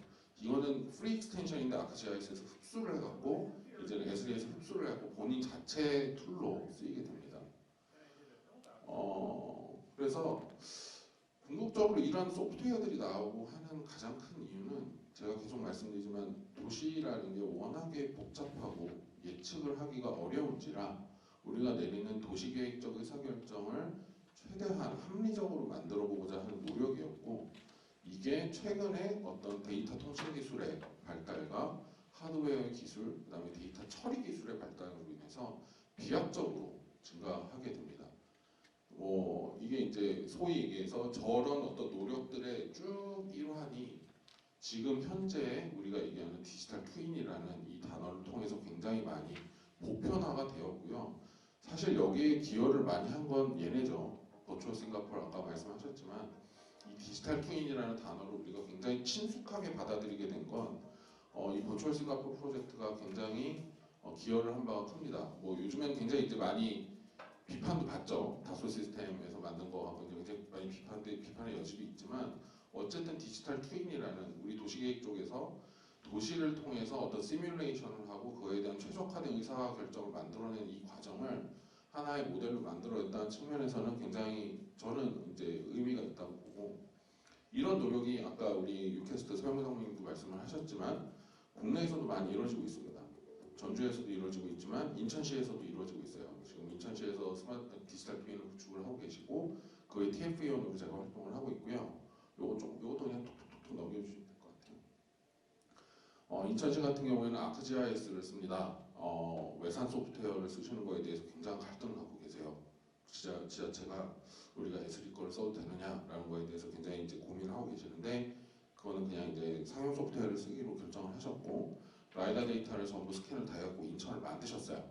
그래서 이 몇 가지 포인트를 갖다가 8개의 포인트를 갖다가 이제 다 만들어서 구축을 하였고, 이런 일들이 가능합니다. 그래서 실질적으로 인천시에서 경관심의위원회를 가시거나 건축심의위원회를 가시면 실질적으로 저렇게 구축된 디지털 트윈을 갖다 놓고 우리가 설계자 또는 건설사분들에게 요구를 하는 게 BIM, LOD 200에서 250짜리 모형 납품하세요 하고 납품받은 거를 실질적으로 인천시 디지털 트윈에 앉혀놓고 저희가 저걸 갖고서 경관심의위원회를 할 때 뷰코리더, 그러니까 통경축, 녹지축 이런 거에 대한 시뮬레이션을 다 해봅니다. 위원들이 그 앞에서 할 수 있게 해주세요. 근데 불행히도 인천시는 아니고요. 인천시 산하에 있는 경제자유구역청, 그러니까 영종, 청라, 송도 요거에 해당되는 부분은 저렇게까지 다 만들게 됩니다. 그래서 심의가요 엄청 길어요. 한 3번 하는데 4시간 걸립니다. 그걸 다 보고 실질적으로 저걸 만약에 저희가 낮췄을 때 용적률을 좀 조정을 했을 때 어떻게 되는지 이런 거에 대한 심의를 정말 되게 심도 있게 합니다. 정말 심의를 심의같이 해요. 그래서 그런 일들이 지금 현재 벌어지고 있습니다. 인천시에서. 근데 이제 문제는 이거죠. 그 모든 것들이 과연 어디로 갈 것이냐를 좀 생각을 해보면, 아무리 디지털 트윈을 만들고 우리가 3D 환경을 구축을 한다 하더라도 결국엔 디스플레이는 2D예요. 지금 그게 가장 이질적인 문제입니다. 그래서 저 2D 디스플레이를 어떻게 극복할 것이냐에 대한 문제가 지금 아마도 논의돼야 되는 문제의 가장 좀 부분인 것 같고, 뜨거운 부분인 것 같고, 그런 부분으로 봤을 때 사실 AR이나 VR들이 저런 케이블형 디스플레이를 통해 갖고 적용이 돼서 우리가 좀 더 실질적으로 볼 수 있는 1:1 환경을 구축할 수 있다라면 저게 디지털 트윈이 공적으로 나가야 될 방향이 아닐까라고 조심스럽게 좀 생각을 해봅니다. 근데 이런 일을 하는 회사들이 있어요. 실질적으로 지금 현재 에럽이라고 잘 아실 만한 이제 엔지니어링 회사는 실질적으로 도시계획 팀에서 AR, VR, 디지털 트윈, MR까지 적용을 해서 본인들이 도시계획을 하고 실질적으로 프로젝트, 엔지니어링 프로젝트를 하시는데 적용을 하고 계시고요. 이거 되게 그냥 넘겨주시면 돼요. 실질적으로 시뮬레이션을 해보고 빔룸이나 케이블룸이나 VR룸이나 이런 것들을 다 구축하셔서 실제 프로젝트에 적용하고 계세요. 진짜 굉장히 많은 프로젝트에 적용을 하고 계시고, 저거에 대한 이제 효율성이나 이런 것들은 굉장히 많이 증명이 되었습니다. 저도 지금 카이아 과제, 지능원 과제로 하면서 저거에 대한 편입 분석도 하고 효용 분석도 하고 다 하고 있는데 효용이 나옵니다. 실질적으로 많이 나오고, 압도적으로 간섭이나 시공 오류를 수정하는 데 있어서는 압도적으로 유리합니다. AR, VR과 BIM, GIS를 쓰는 것들이. 그래서 저런 이제 환경들이 우리는 이게 굉장히 먼 미래라고 얘기를 하지만 굉장히 앞서 나가는 회사들에서는 실질적으로 업무에 적용을 하는 내용들이라고 볼 수 있을 것 같아요. 근데 사실 제가 오늘 드리고자 하는 거는 요거 한 장인데 제일 중요한 이게 마지막 장인데요. 사실 이 모든 문제에 있어서 너무 좋죠. 좋은 기술, 좋은 환경, 뭐 좋은 이런 의사결정 다 좋습니다. 근데 사실 선결해야 될 문제가 반드시 존재합니다. 선결해야 될 문제가 반드시 존재하고 저는 이 부분이 굉장히 크다라고 봐요. 아무리 우리가 AR, VR, 펜싱 걸 쓴다 하더라도 이 세 가지가 해결이 되지 않으면 궁극적으로 우리는 계속 제자리 걸음을 할 것입니다.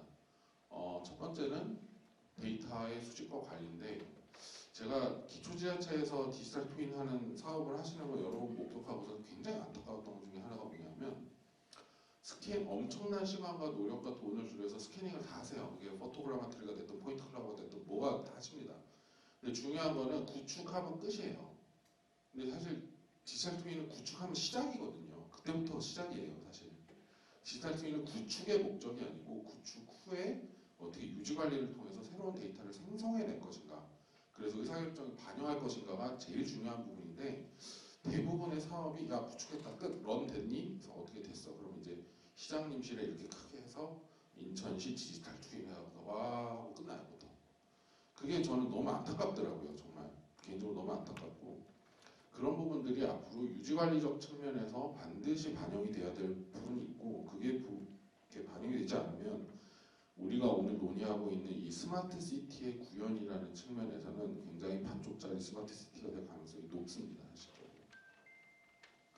두 번째는 이게 이제 좀 기술적인 문제인데 데이터 표준화죠. 데이터 표준화. 아까도 말씀드렸다시피 BIM은 IFC 기반 데이터를 쓰고 GIS는 코디네이트 시스템 좌표 기반 데이터를 쓰기 때문에 보통 GIS에다가 BIM을 얹히면 건물이 이렇게 안산시에 지은 건물인데 제주도에 가 있고 막 그렇습니다.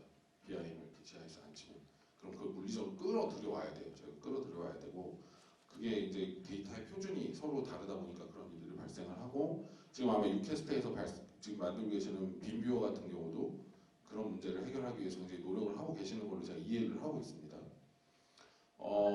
근데 이제 이런 노력을 다른 벤더사들도 좀 하고 있는 것 같아요. 예를 들어서 아크GIS하고 오토데스크가 MOU를 맺은 지가 좀 됐습니다. 몇 년 지났고 최근에 이제 아크GIS에서 GeoBeam이라는 이제 툴을 만들겠다고 선언을 했어요. 그리고 나왔습니다. 홈페이지를 가면 실체는 없는데 아나운스먼트는 나와 있습니다.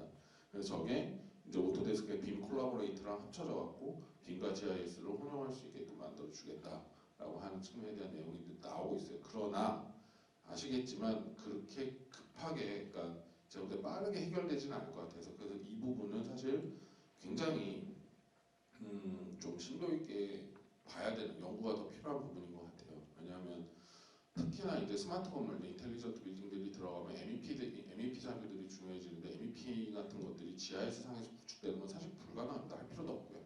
그래서 그 레벨 오브 디테일을 어떻게 우리가 컨트롤하고 보여줄 것인가는 사실은 굉장히 지금 당장 뭐 호환이 된대 안 된대 이 문제보다도 어떻게 보여주고 말고 그 다음에 이걸 어떻게 컨트롤할 것인가 이런 문제랑도 직접적으로 연관이 있기 때문에 사실 굉장히 좀 논의가 필요한 부분인 것 같고요. 마지막으로는 기술은 오늘 많이 보셨잖아요. 굉장히 이렇게 선도적인 기술들 많이 보셨는데 정말 아쉽게도 법적인 사항이나 행정적 사항이 그걸 못 쫓아옵니다. 대부분. 이건 비단 우리나라만의 문제는 아니고요. 선진국에서는 더 심한 문제죠. 보통. 이게 보통 법적인 이제 분쟁 사항이 생기거나 디지털 트윈도 지금 당장 얘기가 나오는 게 왜 내가 내 건물을 허락도 없이 스캔하느냐 이렇게 나오시거든요. 건물주분들께서 나는 네가 내 건물을 스캔하는 거에 동의한 적이 없는데 왜 스캔을 하느냐. 그리고 내가 왜 내 건물의 건축물 대장을 남들한테 연락을 시켜줘야 되냐 이런 문제가 나옵니다. 지금 당장 벌써. 인천시만 하더라도 지하 건축물에 대해서 저희가 정보를 표시를 하려고 그랬더니 건축주께서 딱 하는 얘기가 건축물 대장에 나온 얘기를 왜 신청도 하지 않았는데 그냥 보여주느냐. 내가 내 건물을 보여주는 거에 동의한 적이 없다. 왜 보여줘야 되느냐. 그리고 내 건물 외관을 왜 이렇게 디테일하게 표현하느냐. 이렇게까지 들고 나오세요. 근데 사실 할 말이 없어요. 그렇게 되면은. 우리가 그냥 강제로 스캔을 한 거기 때문에. 그래서 저거를 만약에 인텔렉추얼 프로퍼티로 보기 시작하면 지적 재산권으로 보기 시작해버리면 문제가 굉장히 복잡해집니다. 사실 디지털 트윈이. 그래서 그 부분에 대해서 우리가 굉장히 좀 조심스럽게 접근을 해야 되는데 이게 법적인 문제와 행정적인 문제가 같이 이렇게 섞여 있다 보니까 한 방에 해결할 수 있는 문제가 그렇게는 아닙니다. 이게 사실. 그래서 굉장히 시간이 좀 걸린 문제 같고요. 마지막으로 아까도 말씀드렸다시피 행정적인 뒷받침이 좀 장기간 이렇게 돼야 되는데 그런 부분들에 대해서 조금 우리가 소홀한 측면이 있지 않나라고 라고 생각되어지고, 그래서 이런 부분들이 이제 앞으로 우리가 좀 고려해야 되는 사항들이 아닌가라고 생각을 하면서 썸머리는 이제 보시면 알게 될 것 같고요. 시간이 다 돼서 이렇게 해서 마치도록 하겠습니다. 감사합니다.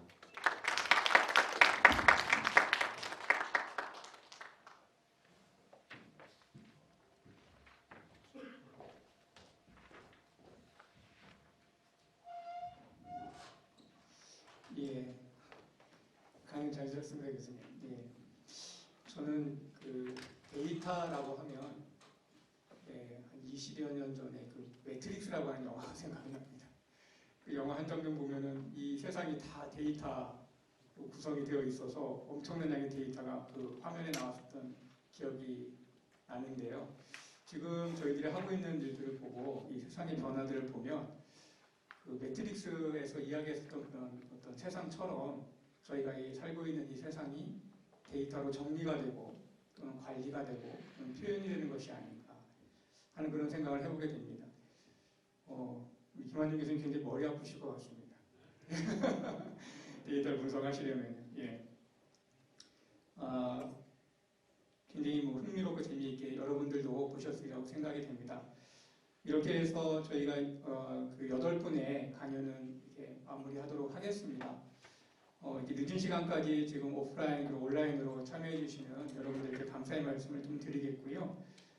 마지막으로 저희가 이제 자유 토론 시간이 준비되어 있습니다. 오늘 강연해 주신 내용에 대해서 좀 궁금하신 내용이 있으시면 또 자유롭게 좀 말씀을 해주시면 좋겠고요. 만약에 온라인상으로 참여하시는 분들 중에도 질문이나 그런 내용이 있으시면 이렇게 텍스트 문자를 주시면 저희가 그것도 질문을 드리고 그렇게 진행을 하도록 하겠습니다. 혹시 여기 참여해 주시고 계신 분들 중에 궁금하신 내용이나 함께 토론할 그런 내용이 있을까요? 어려운 시간입니다. 자유롭게 편하게 말씀해 주시면 좋을 것 같습니다.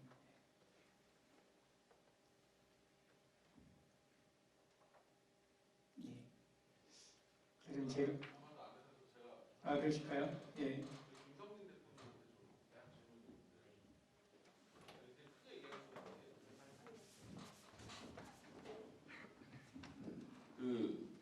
제가 알고 있기로 일단 저는 미드웍스의 팬이어서 제 팬으로서 드리는 질문이고, 그 광교 갤러리아 하실 때 굉장히 고생을 많이 하신 걸로 저는 알고 있습니다. 그 노드가 다 비정형이다 보니 스탠다드가 안 되는데, 근데 제가 처음에 그걸 보고서는 보니까 몰드를 만드셔갖고서는 이제 뜨신 거잖아요. 그걸 3D 프린터를 하신 다음에 그 몰드를 어떻게 하셨어요? 다 쓰시고 폐기 하시나요? 그냥 다 전량 폐기? 그 재활용하거나 그럴 수 있는 방법은 전혀 없습니까?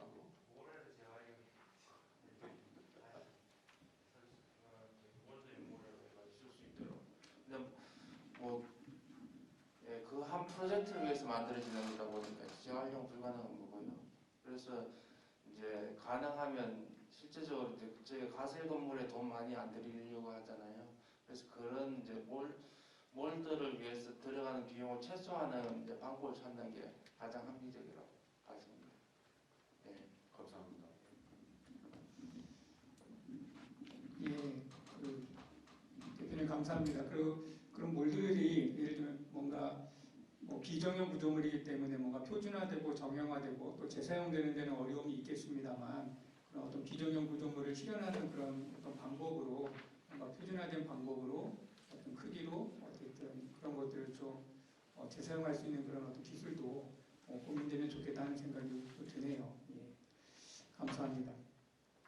그리고 제가 우리 루테스트 우리 서상무님께 좀 잠깐 질문드려도 될까요? 예. 우리 상무님은 전에 저희 스마트시티 저희 교육연구단에 한번 방문을 해주셨어요. 근데 그 이유가 뭐냐면 저희가 앞에서도 제가 좀 소개를 드렸었는데 캠퍼스 혁신파크 내 그 사업을 좀 확장해서 저희 에리카 캠퍼스를 좀 디지털 트윈화해서 관리해보고자 하는 그런 연구를 진행을 하고 있거든요. 저희 사업단에서. 그러면서 그때 상무님하고 이제 저희가 나눴던 이야기 중에 하나는 BIM 정보를 이 지리정보 위에 올려서 관리하고 하기 위해서는 이게 너무 무거워서 그것을 경량화하는 그런 어떤 기술을 말씀해 주셨는데 그 부분에서 조금 이렇게 추가 설명을 해주실 수 있으면 좋겠고요. 또 쉽게 그것을 저희가 조금 보니까 뭔가 현재 뭐 이게 상용화돼서 판매되거나 그런 어떤 툴은 없는데 그런 것이 저희 사업단과 좀 연계하면서 뭐 농구 그런 어떤 공동 작업이 가능할지 그런 부분도 좀 여쭤봅니다. 네, 우선은 저희가 개발한 엔진은 그러니까 기존의 클라이언트에서 계속 이제 프로세싱을 했던 거를 이제 그러다 보니까는 BIM 데이터를 올리기 위해서는 굉장히 프로세스가 좋은 GPU나 CPU가 좋은 PC 사운드를 필요로 하는데요.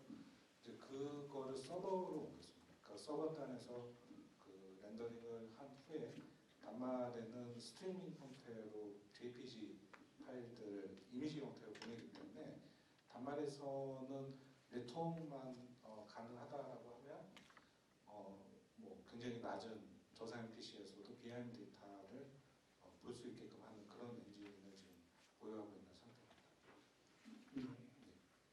그리고 GIS하고 그다음에 BIM 데이터하고 연동하는 부분에 대해서는 이제 절대잡표나 상대잡표를 좌표 변환을 통해 가지고 GIS 데이터를 빈 데이터를 GIS에 얹힐 수 있는 그런 좌표 컨버터 쪽으로 저희는 연구를 하고 있고요. 이제 그리고 이제 다중 빈 데이터가 올라가게 되면 상당히 이제 부하가 커지기 때문에 그거를 이제 그 IFC 기반으로 XML 데이터로 내리고 필요한 데이터만, 그러니까 건물 외벽만 우선 불러오고 실제 건물에 대한 세부적인 것들을 봐야 된다라고 하면 그때 이제 그 세부적인 것들을 불러올 수 있게끔 하는 그런 방식을 지금 계속 연구 중에 있습니다.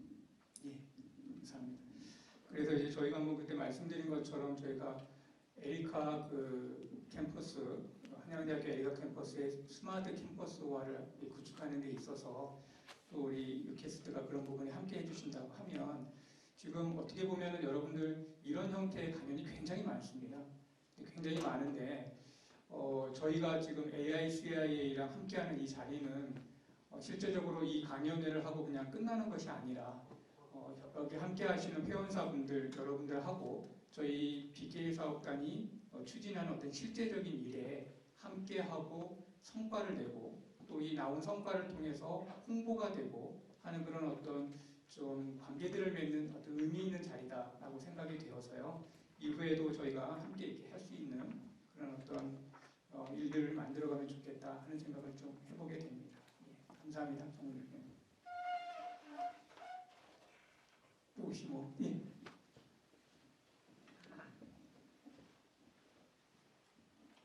네, 안녕하세요. 유캐스트 김재입니다. 저는 이제 김한인 교수님한테 갖다 질문이 있는데요. 그 인천의 그 디지털 트윈 쪽 프로젝트 하시는데, 근데 제가 보면 그 여러 가지 GIS라든지 비주얼라이제이션 하는데 결국은 그 넓은 도시를 그 데이터 수집을 해야 되지 않습니까? 그러니까 데이터 컬렉션을 하고 그 방대한 데이터가 그 넓은 지역에 있는데 그런 부분들은 사실은 되게 디테일한 부분들이 많지 않습니까? 근데 그 일단은 비주얼라이제이션을 보게 되면 이제 되게 멋지고 이제 도시 전체가 이제 하나의 그 영상으로 볼 수 있어서 되게 멋지지만 실제로 그거는 디지털 트윈 시뮬레이션 할 경우는 어떻게 보면 판인데 정말 그게 들어간 핵심된 센서라든지 그런 정보를 수집하는 것들은 어떤 형태로 진행되는가 궁금해서 여쭤봅니다. 일단 인천시 분들 안 계시죠? 아직은 그 센서까지 이제 그 고려하실 만큼 지금 여유는 없으시고요. 즉답을 드리면 그게 즉답이고요. 왜냐하면 라이다를 통해서 디지털 트윈을 구축을 하신 지가 얼마 안 됐어요. 1년 정도밖에 안 됐습니다. 그래서 일단 그 구축 자체로도 굉장히 일이 많으신데 지금 그래도 최근에 이제 한 10년 정도 플랜을 짜셨고 지금 시장님이신 박난춘 시장님께서 그걸 윤허하셔서 그 부분에 대한 사업의 이제 정당성을 확보를 했습니다.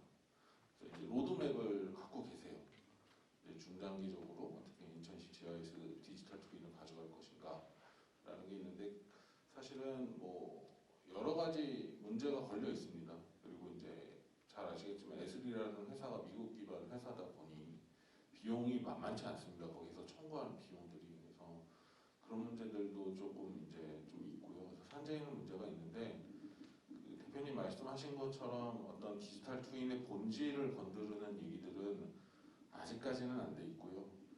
근데 그래도 제가 볼 때는 타 지자체에 비해서는 그래도 선도적인 역할을 하시는 것 중에 하나가 뭐냐 하면 그런 예전의 어떤 지도랄지 고지도랄지 다른 인천시에 관련된 정보들은 다 탑재를 하셨습니다. 현재. 그래서 건축물 단위나 도시 단위의 어떤 센싱이나 이런 디테일한 것들은 빠져있다 하더라도 기존의 행정에 필요했던 다양한 다큐멘테이션은 이미 많이 탑재가 돼서 상당 부분 서비스가 지금 오픈 투 퍼블릭이 된 상태입니다. 그래서 그거 자체도 힘든 일이었는데 그 스마트 GIS 팀에서 굉장히 열정을 갖고 추진을 해오셨고 다행인 건 그 성과에 대해서 지금 현재 박남출 시장님께서 굉장히 좀 만족을 하시더라고요. 그래서 이제 장기적으로 갈 수 있는 도약의 발판을 지금 만드시는 상황입니다.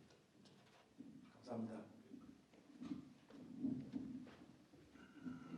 예, 감사합니다.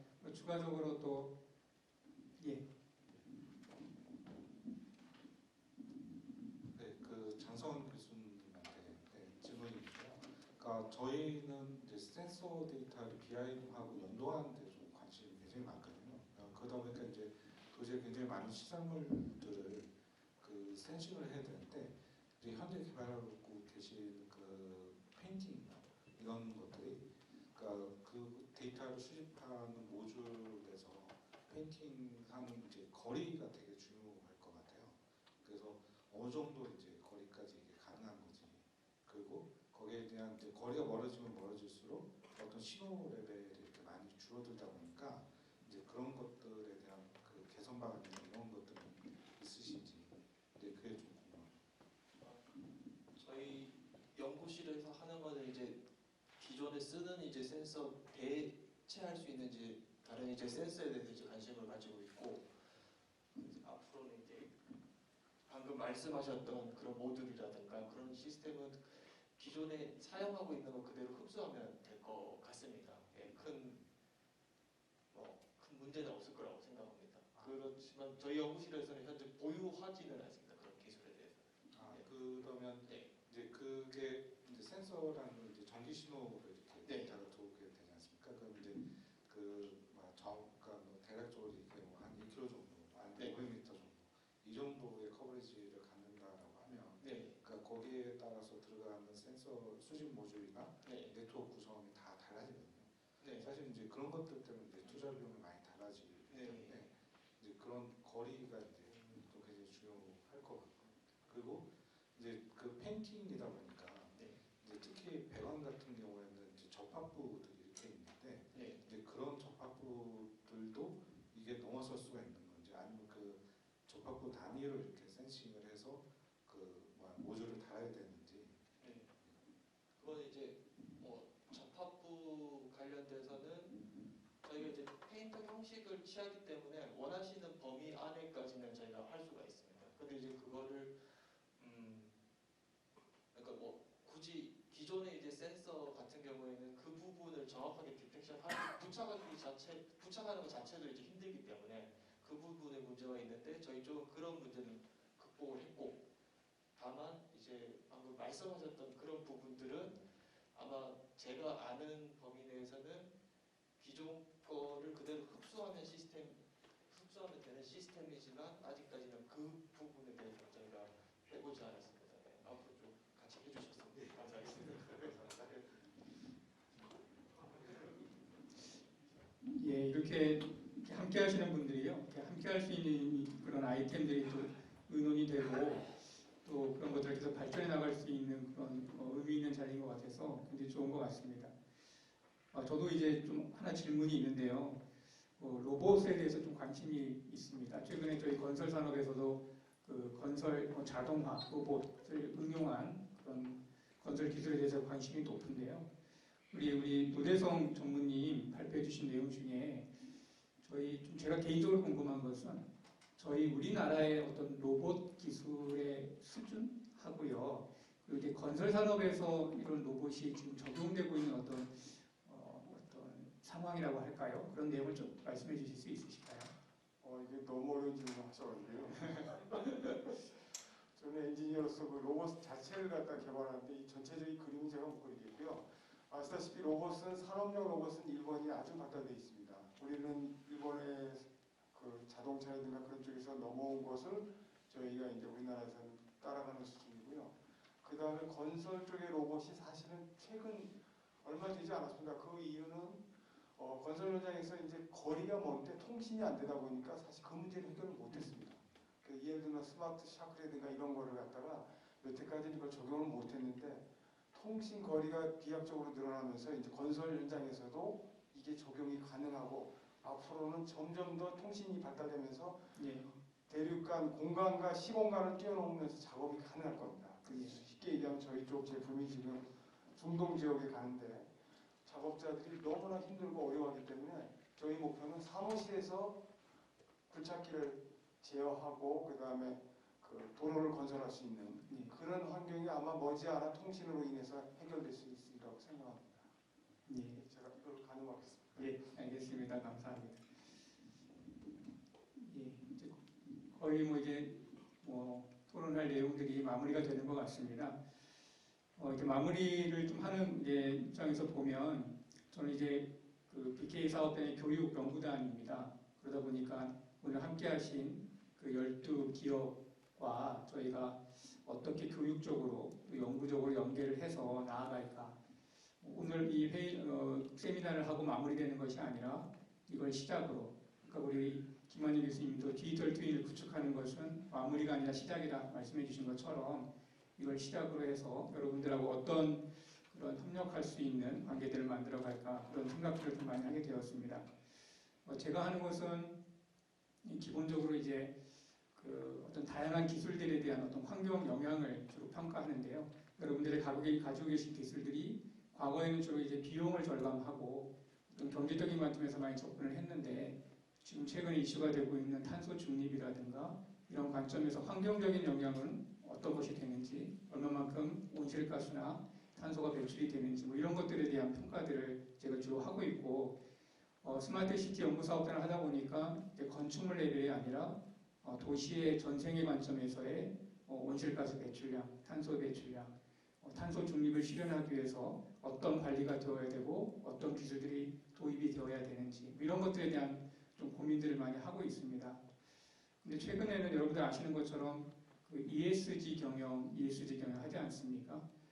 결국은 저희가 경제적인 관점, 그리고 환경적인 관점, 그리고 더 나아가서선 사회적인 관점에서 이 지속 가능한 개발 개념에서 ESG 경영이 이제 태어나게 되었는데 여러분들이 하시는 그런 어떤 다양한 기술들이 건물이나 도시에 적용이 되었을 때 단순히 어떤 비용을 절감하고 어떤 자재를 절감하고 생산성을 향상시키고 하는 그런 측면뿐만 아니라 환경적인 측면 그리고 어떤 작업자나 우리 사회에 끼칠 수 있는 환경적인 영향까지가 함께 고려가 되어서 평가되어진다면 최근에 많은 건설사라든가 기업들이 관심 있어 하는 ESG 경영 쪽으로 연결해서 여러분들의 어떤 기술들을 좀 잘 설명할 수 있겠다 하는 그런 좀 생각이 들었습니다. 예. 이렇게 해서 이제 마무리를 하도록 하겠고요.